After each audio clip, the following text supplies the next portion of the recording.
મને ઘણા એમ કે તમારું કે હાલી ગયું, તમારું હાલી ગયું, તમને કાંઈ તકલીફ હોય બંધ કરી દઈ. આ દુનિયા સાંભળે છે, બોલી છે, આમને ગમે છે, તમને શું વાંધો છે? પણ સારું કોઈ જોઈ જ નથી શકતા. એમને કોઈ સાંભળતું નથી ને અમે બોલી એવડે એમને તમે સાંભળો છો એમને ગમતું નથી. પણ તમે સારા કામ કરો ને તમને કોક બોલાવે. અરે તમે જો આપડા પડખે કોઈક ગાડી લાવ્યો હોય ને તો એનું ડીઝલ ન પડે એટલું આનું લોહી પડતું. અમારો દીકરો ગાડી લાવ્યો ત્યાંથી પણ એની પાસે પૈસા છે ને લાવ્યો એમાં તું આટલો બધો હું કામ ને વળ ખાસ. કોઈક દીક ઇમરજન્સી જરૂર હશે પાડોશીમાં હોય તો જલ્દી કામમાં આવે. પણ આ હિસાબ જ નથી. કોકનું જોઈને બાપુ હિત કરો, સારું સારું વિચારો, જગતમાં સારું વિચારો. તમે દઈ ન કહો તો એક સુરદાસ હતો ને ભાઈ, સુરદાસ આમાં દીવો લઈને નીકળ્યો. કોઈક ડાયો માણા હામો મળ્યો. એ કહેલા તું તો સુરદાસ નથી? તો કે હા સુરદાસ. તને દેખાય છે? કે ના દેખાતું નથી. એ કે દેખાતું નથી તે દીવો લઈને શું રખડે છે? એ કે દેખાય મારી ન ભટકાય તેમાં દીવો રાખ્યો છે, મને પસાડે છે કે આંખું વાળા. અને વાત એ હાજી નથી. આપણે ઘણા નથી જોતા કે મારા દીકરા તો રોજે રોજ કપડા બદલાવે છે ને 15 દિવસ મહિને વાહન બદલાવે છે ને આમને તો આવક ઘણી લાગે. 400 મહિના પછી 50 વીઘાનું વેકે તો ખબર પડે કે આ તો ઊંડા વ્યાઈ ગયા છે. કોઈ દેખાય દેખી કરવાની જરૂર નથી બાપુ. આનંદ કરો, મોજ કરો.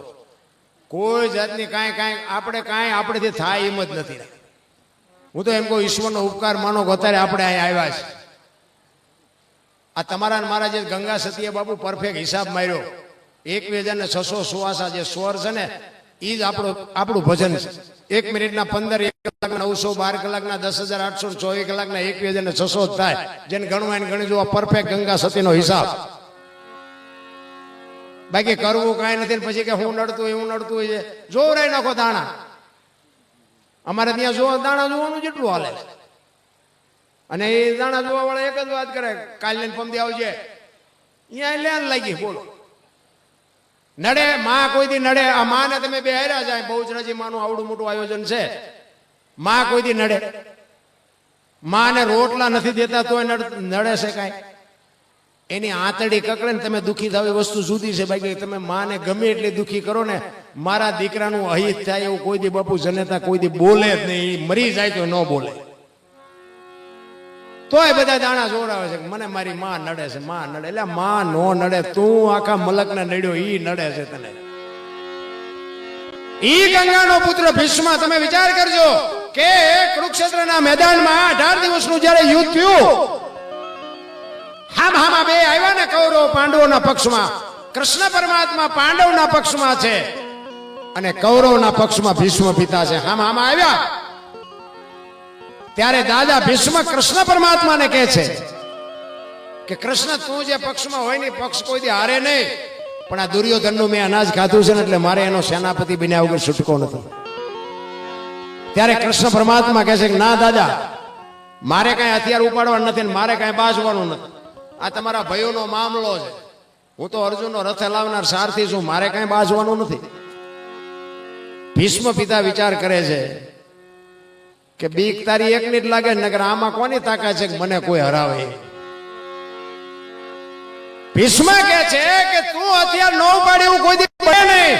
કે ના દાદા, હું તમારી સામે પ્રતિજ્ઞા કરું કે હું હથિયાર નહીં ઉપાડું. આમ હુરજ નારાયણ સામે બાપુ જળ ચડાવીને કૃષ્ણ પરમાત્માએ પ્રતિજ્ઞા કરી કે યુદ્ધ ગમે એવું જામે, વિજય ગમે ન થાય, પણ હું હથિયાર નહીં ઉપાડું.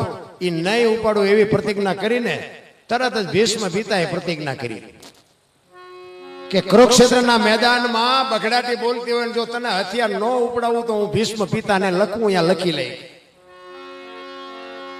અને ચોથા દિવસનું યુદ્ધ હતું ને, તેથી કૃષ્ણ પરમાત્મા વિચાર કરે છે, રાત્રિનો સમય છે, પોતપોતાની સાવણીમાં બધા સુતા છે. કૃષ્ણ પરમાત્મા કહે છે કે દાદા શું કરે એનું કાંઈ નક્કી નહીં, કારણ કે દાદાને ભીષ્મને કૃષ્ણ પરમાત્મા એક જ ઓળખતો. પાંડવોની તાકાત જ નહોતી રામ ભીષ્મને હરાવવો હોય. અને તેથી ભીષ્મ એમ કે છે કાલ પાંડવોને રહેવા ન દો. આટલું બોલ્યા ને બાપુ કૃષ્ણ પરમાત્માને પરસ્યો વળી ગયો કે દાદા બોલ્યા છે કાલ શું રિઝલ્ટ આવે એનું કાંઈ નક્કી નહીં. એની એની એની બાપુ આ દીકરો એવું બોલે અને અખિલ બ્રહ્માંડનો માલિક જો ધ્રુજી જાય તો એ દીકરો કેવો છે ને દીકરાને જન્મ આપવા વાળી માં કેવી છે. રાત્રિનો સમય છે, કુરુક્ષેત્રના મેદાનમાં કૃષ્ણ પરમાત્મા વાય હાથ રાખીને વિચાર કરે કે કાલનો નિર્ણય શું લેવો. દાદા ભીષ્મએ કીધું છે કાલ પાંડવોને રહેવા ન દઉં અને હું પાંડવોના પક્ષમાં છું. મારો પક્ષ હારી જાય તો દી ઉઠી જાય. એ રાતે બાપુ મેદાનમાં રખડે છે ને એમાં સફેદ વસ્ત્ર પહેરીને એક માં બેઠી છે. કૃષ્ણને એમ થયું કે અટાણે રાતે અહીંયા કોણ? એ માં પાસે જઈને કીધું કે માં કોણ છો? સફેદ વસ્ત્ર પહેરીને બાપુ માં જોગમાયા ઊભી થઈને એમ કહે છે કે હું ભીષ્મની માં ગંગા છું. માં તમે અટાણે આયા? એ કે કાલ મારો દીકરો અહીં પડવાનો છે અને કાંટા ને કાંકરા ન વાગે ને એટલે વીણમાં આવીશ. કૃષ્ણ પરમાત્માને ઘુમરે નાખી દીધા કે દીકરો કહે છે કાલ પાંડવોને રહેવાનો દઉં, માં કહે છે કે મારો દીકરો અહીં પડવાનો છે, આમાં સાચું શું? કૃષ્ણ પરમાત્માને વાંચ્યા હોય તો લોહી નો નીકળે કે આનો નિર્ણય મારે શું લેવો. રાતે આવી અને અર્જુનને જગાડ્યો. અર્જુનને કીધું દાદાએ આવી પ્રતિજ્ઞા કરી છે ને તમને હેરો નિંદર આવે છે.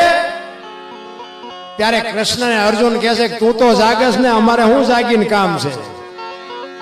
હારા માણસ લગામ હોપી દો એટલે વિજય જ હોય. આ તો બધા માથે વજન લઈ લઈને ફરે છે, કોઈને કરવાની જરૂર નથી. હારો ડાયો માણસ હોય હોપી દો. આવા કામ હોય ને ડાયા માણસ હોપી દેવાય એ તમારું સફળ જ હોય. કૃષ્ણ પરમાત્મા અર્જુનને કહે છે કાલ યુદ્ધમાં તારે શિખંડીની આગેવાની રાખવાની, રથમાં તારા આગળ શિખંડીને રાખવાનો. અને ત્યારે અર્જુન કહે છે કે મેં શું બંગડીયું પહેરી છે તે શિખંડીને રાખી આગળ. કૃષ્ણ પરમાત્મા કે ભાઈ હું કહું એમ કન્યા ને કે ઓલો દડે રમે એવું કરી નાખશે, કોઈને જીવવાય નહીં દે.